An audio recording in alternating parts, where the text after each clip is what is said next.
maiky tena tsara raha tsara koa ny fanahy ny fiainana an-tany zany tsa isy mampanahy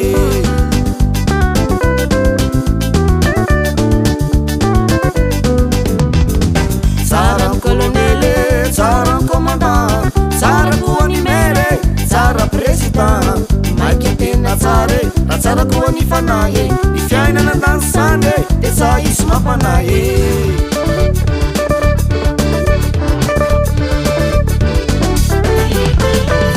karakaraho tsara ny fanahintsika de tandremo tsara saora tsy fiafara na betsaka ny vola amina miliara ny fiainam-panahintsika tandremo tsara karakaraho tsara ny fanahintsika de tandremo tsara saora tsy fiafara na betsaka ny vola amina miliara ny fiainam-panahintsika tandremo tsara any tena fiainana tsy eto ambony tany ihany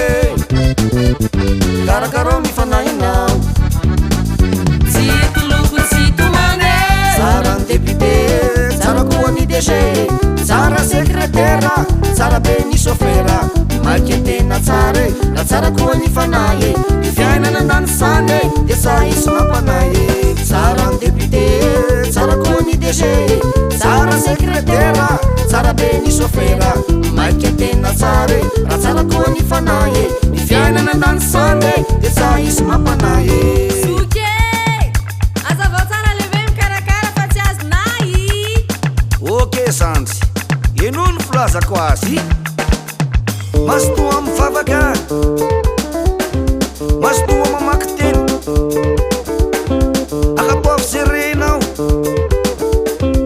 ampilasa afatra elao ny fahasaran-dratsy toeriny fakabana tsampo mivavaky indray mandeha tsy maintsy tohizana BDB zano natao fitezam-pana raha tsy ampy mitengo de za miera mandana manatina pastera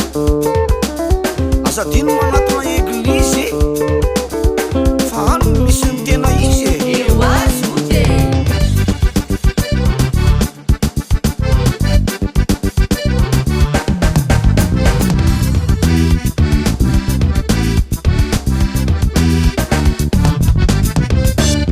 karakaraho tsara ny fanahintsika de tandremo tsara saora tsy fiafara na betsaka ny vola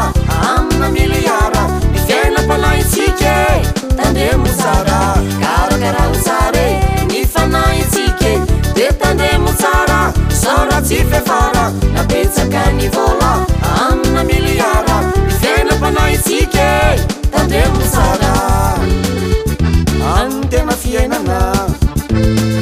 tsy eto ambony